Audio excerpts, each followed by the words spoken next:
Hello, this is Paul Saunders with the Center for the National Interest. Thank you for listening again today. We're going to turn from a lot of our recent foreign policy topics to another three questions favorite issue, which is nuclear energy. And I'm very, very pleased to have with me today Kenneth Luongo, who is founder and president of an organization called Partnership for Global Security.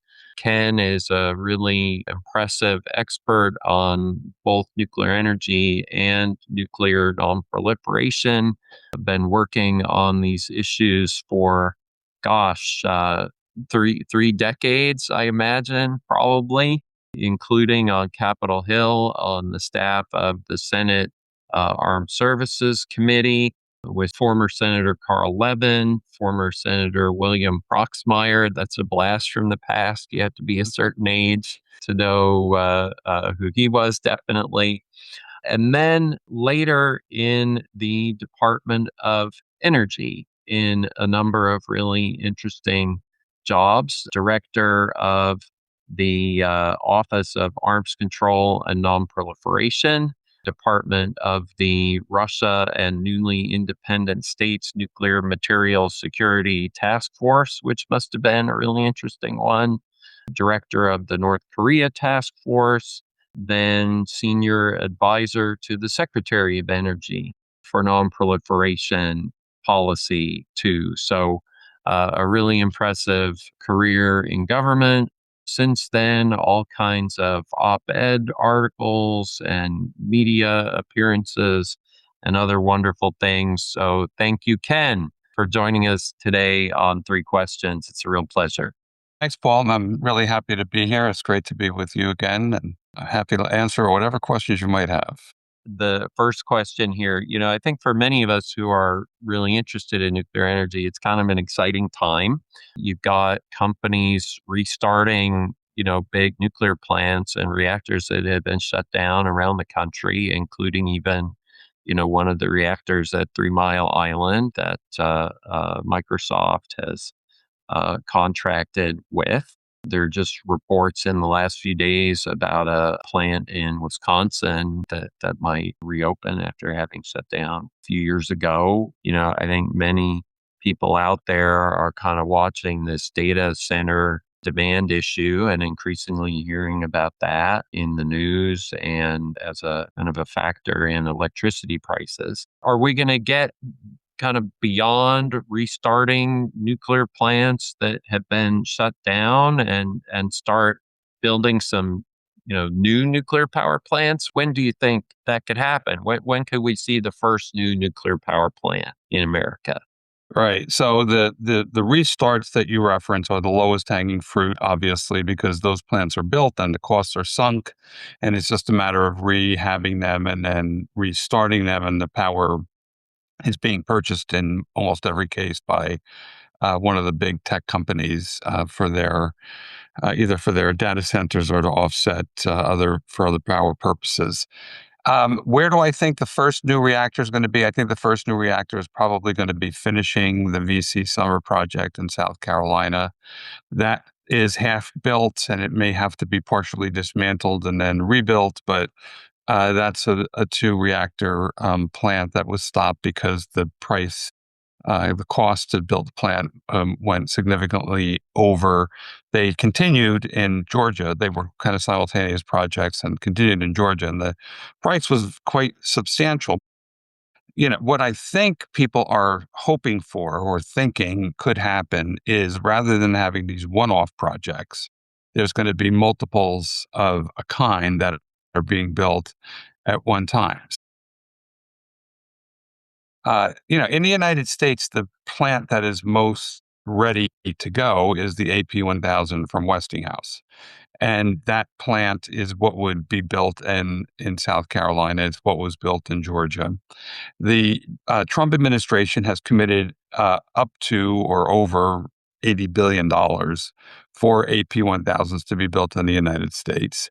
And former Secretary Rick Perry and some of his partners are clearing out this spot next to the Pantex nuclear warhead dismantlement plant in Texas as a campus for building 10 new reactors.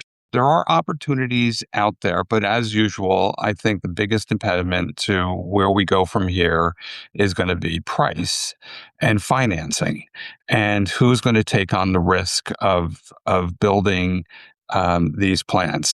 So I would say in the short term, the opportunity exists for the AP1000, which is a large, over gigawatt size plant. It's very substantial. They think they can build it in under 10 years, but it has to come in at less than $20 billion, which is what Georgia came in at. Otherwise, you're only going to get three or four out of this $80 billion. So the US government is on board. Westinghouse is on board. They have contracts in Eastern Europe, in Poland in particular, for the construction of new AP1000s. They've built them overseas. They built them at home. So it's a reactor. It's a reactor that's ready. But it's a question is what is the location and what is the timing and what does the financing look like? Second question here. I mean, you alluded to the Trump administration really putting a lot of energy into trying to push forward with nuclear power. The President Trump, has kind of even one up former President Biden by setting this goal of quadrupling rather than, Biden's goal of tripling, which I think many thought was about by 2050, which many thought was already kind of a daring goal. We'll sort of see what happens with that. You alluded kind of to some of the obstacles to making this happen. How much is it going to cost, and sort of who's going to pay for it, being a couple of the bigger ones. I mean, are there other significant obstacles that you see, and do you feel like the administration and the Congress are doing enough to overcome those? Is there more that could usefully be done as a matter of federal policy to help all of this along, or more that should be done? I mean, look, in my career, which you alluded to, which has been long, I've never seen this much money go into the civil nuclear sector. It is tremendous amount of money that the Congress has appropriated to keep reactive, both from Biden and into starting actually in Trump 1, then into Biden, then into the current Trump administration, for the purpose of revitalizing nuclear power. The rationales for why these two administrations want to revitalize nuclear power are different.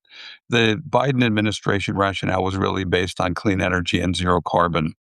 And the Trump administration rationale is really based on geopolitics and bringing things back inside the borders of the United States and reindustrialization, all themes that that you're very familiar with.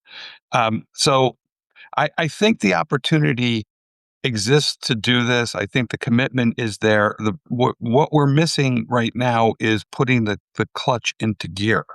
And that I think is problematic because we haven't identified a location outside of the place where we already have built these reactors where they can be placed. There is, as I mentioned, Fermi, this plant down in Texas where they want to put it 10 AP1000s, which it sounds like a lot to me for one location in the middle of Texas. I mean, you have water issues, you have all kinds of other related issues contingent on a federal reservation already, so it reduces some of the risk. Do I think they need to do more? I think what utilities may be waiting for is a guarantee to cover the cost overrun.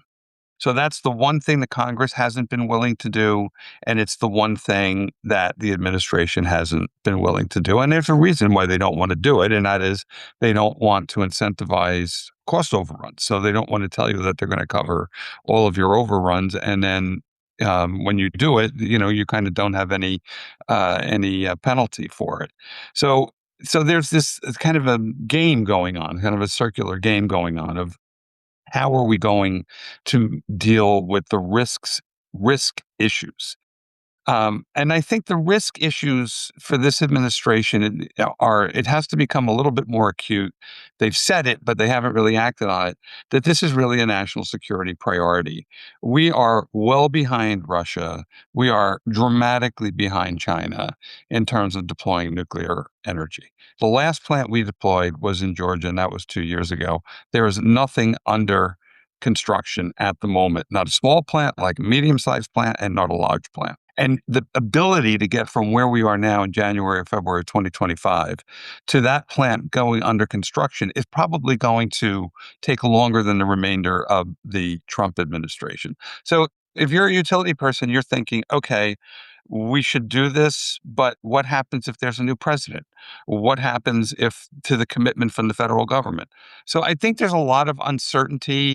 I think there's a lot of bipartisan support for nuclear energy in the United States. But on the cost risk financing side, there isn't yet the package which is required to, I think, make utility executives feel 100% comfortable to move forward. Everything always comes down to the money, doesn't Yes. it? Third and kind of final question here, you touched in your prior answer on this idea of bringing manufacturing, back to the United States, which I think is something that a lot of Americans want. Certainly, it's a complicated thing. So at least some of the president's tariff policy seems to be, motivated in part for this reason, and for as you said, a national security thing like nuclear reactors. I mean, if you're going to make a list of stuff that we should really be able to make here, that seems like one to put fairly high on the list. But do you think there's a tension, between trying to do it ourselves and do it here and all of that kind of on one hand versus like trying to do it quickly to catch up with China, to catch up with Russia on the other hand? Do we have to choose? Can we do both? Should we be kind of really emphasizing working with allies and partners who may not just may, who in fact do, have some really key manufacturing capabilities that the United States lacks and can't replicate in the near term? What do we do? Yeah. I mean, if you look at what the most likely reactors are, as I mentioned, AP1000, that is a reactor that is very dependent on componentry from South Korea. And we've built these reactors in South Korea, and they will be a partner in the construction in Poland. The Congress has passed a bill that allows for foreign ownership of U.S. nuclear plants now. It's conceivable and probably preferable to have the Koreans as a partner in the build out of the AP1000 in the United States. And I know that there's a lot of effort to try and make this happen. I think the tension that we have in the civil nuclear sector when it comes to allies is that they're also competitors. So you're not going to tell the Korean government, let us do everything and you guys should be a junior partner. That is something that they've made clear they're not 100% interested in. There has been tension in the past on intellectual property between Westinghouse and the major Korean industry players like KHMP and KEPCO. That's been resolved, and to some degree, the market has kind of sorted itself out in Eastern Europe between the Koreans and the Americans. But you can't do it alone. The supply chain in America is not adequate. We don't make containment domes anymore. Okay, so for an example, you need heavy manufacturing from overseas to be able to make some of that. There's piping. There's electrical cabling. There's a lot of different things that the Koreans provide to the AP1000.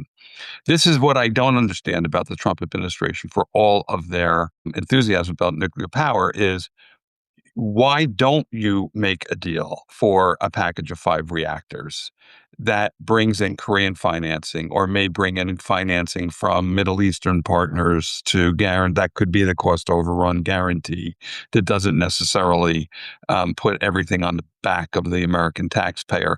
I think you have to be a little bit more creative. They've created a foundation that I think is very solid. Both the Biden people and the Trump people have created a foundation that's very solid. The Trump people have taken it, as usual, to the next level by throwing everything in the kitchen sink into the mix. Plutonium reprocessing and uranium enrichment and et cetera, et cetera. And I think that that's fine because I think you have to take on the entire fuel cycle if you want to get anywhere. But the big prize here is building a package of reactors in America to deal with the growth of energy, electricity demand, which is occurring right now through data centers and which is going to continue to grow through data centers and other energy intensive industries. And I think you have to be prepared for that. The US energy output was flat, demand was flat for a fairly long time, and now it is growing every year.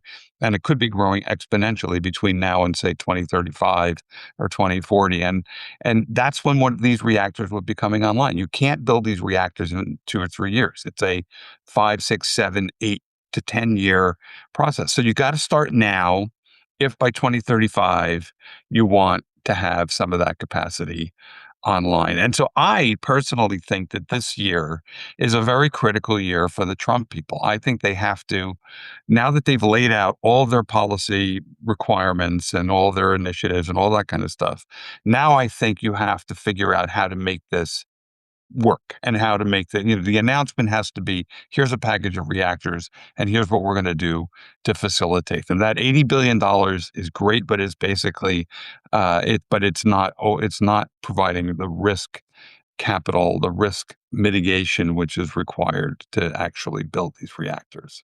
Well, thanks very much. A lot of food for thought in there, and I certainly hope that our policymakers are going to find a way to help the industry to get over this hump. Again, for all of you listening, this is Paul Saunders with 3 questions. Thanks for joining. And today I had with me Kenneth Luongo, founder and president of Partnership for Global Security. Thanks so much, Ken. Thanks, Paul. Great being with you.